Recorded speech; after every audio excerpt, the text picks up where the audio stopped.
Kalau melihat tingkah laku Roy Suryo belakangan ini, saya juga nggak paham kenapa dulu SBY bisa mengangkat Roy Suryo sebagai menteri. Roy Suryo memang orang yang penuh dengan pencitraan dan minus kemampuan kerja. Semakin kesini, semakin kelihatan dia hanya cari sensasi di media sosial supaya namanya tetap ada. Apa sih keahliannya? Membobol data, hacker, jago security di internet.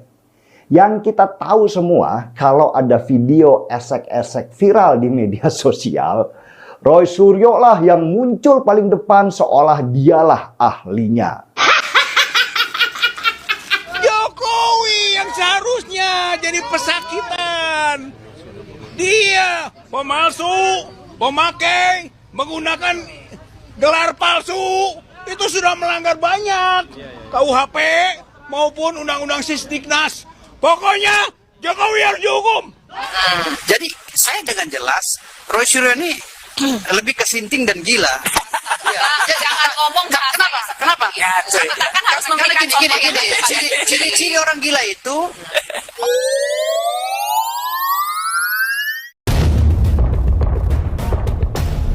Kalau melihat tingkah laku Roy Suryo belakangan ini, saya juga nggak paham kenapa dulu SBY bisa mengangkat Roy Suryo sebagai menteri. Sedikit pun nggak ada jejak yang membanggakan kalau dia adalah seorang negarawan, seorang tokoh, seorang pendidik yang bisa dikagumi. Yang ada, dia sering jadi bulian di media sosial. Bukan karena dia benar ya, tetapi karena justru sering blunder di depan publik. Saya itu taunya nama Roy Suryo karena dia gerak cepat memanfaatkan media ketika ada kasus-kasus yang kontroversial dan populer. Seperti kasus Ariel Peter Pan misalnya, atau sekarang namanya Ariel Noah.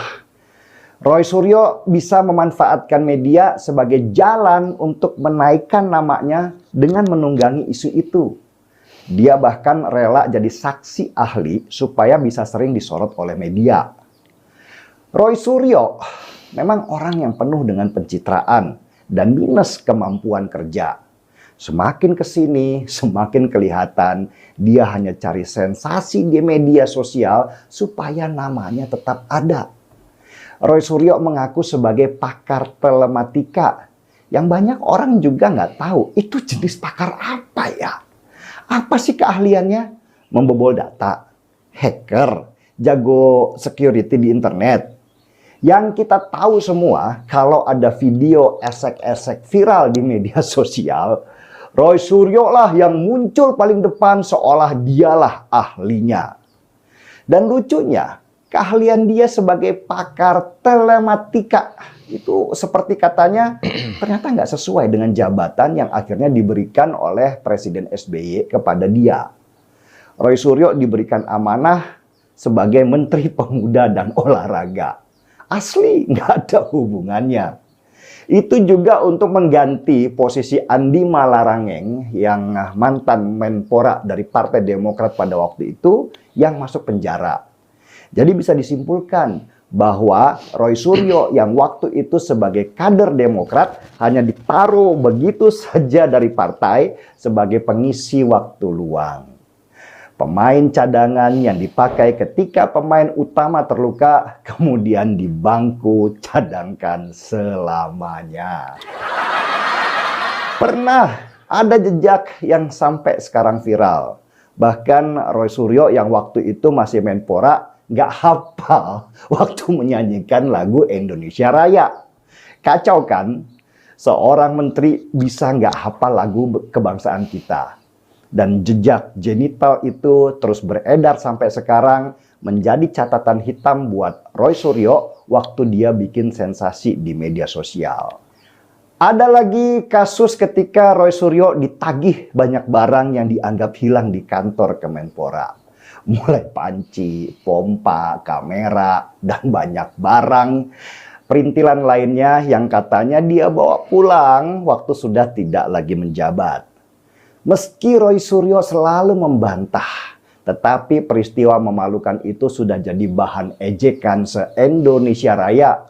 Dan dia akhirnya dijuluki Mr. Panci, sebuah julukan dalam bentuk ejekan yang melekat sampai sekarang. Setiap kali Roy Suryo nge-tweet misalnya, jawabannya selalu kompiang, mengingatkan banyak orang tentang panci-panci yang hilang. Itulah yang bikin saya nggak paham. Apa sih yang dilihat oleh SBY dulu waktu menjadikan Roy Suryo menteri? Kepinteran? Nggak juga tuh. Keahlian? Ahli apa dari telematika kok jadi menteri olahraga? Kegantengan? Bah, ini jangan ditanya. Cermin bisa retak ketika dia berkaca. Apa kumisnya yang ketebalan? Mungkin ini ya yang bikin orang waktu itu terkiwir-kiwir karena pesona kumis bisa menggelapkan mata. By the way, saya males sih bahas tentang Roy Suryo yang upload gambar stupa di Borobudur dengan wajah Presiden Jokowi. Nggak penting sebenarnya. Semua orang juga tahu itu penghinaan. Baik itu penghinaan kepada kepala negara maupun penghinaan kepada agama Buddha karena Borobudur adalah tempat ibadah agama Buddha. Kita berjuang juga karena ini tidak ada unsur tindak pidananya, harus dihentikan penyidikan. Bahkan kalau sudah dihentikan juga, kita tidak akan diam. Belum selesai urusan. Jokowi yang seharusnya jadi pesakitan. Dia pemalsu, pemakai, menggunakan gelar palsu. Itu sudah melanggar banyak KUHP maupun Undang-Undang Sisdiknas. Pokoknya Jokowi harus dihukum. Karena dia telah melakukan sesuatu yang meresahkan masyarakat.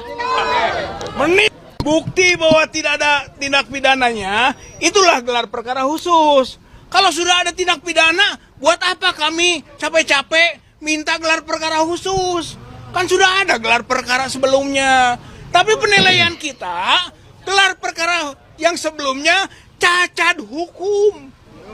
Penegak hukum melakukan tindakan yaitu yang melawan hukum, yang menyebabkan cacat hukum.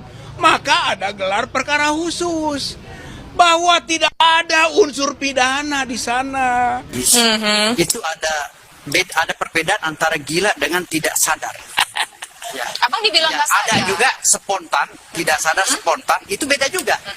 Jadi saya dengan jelas Roy Suryo ini lebih kesinting dan gila.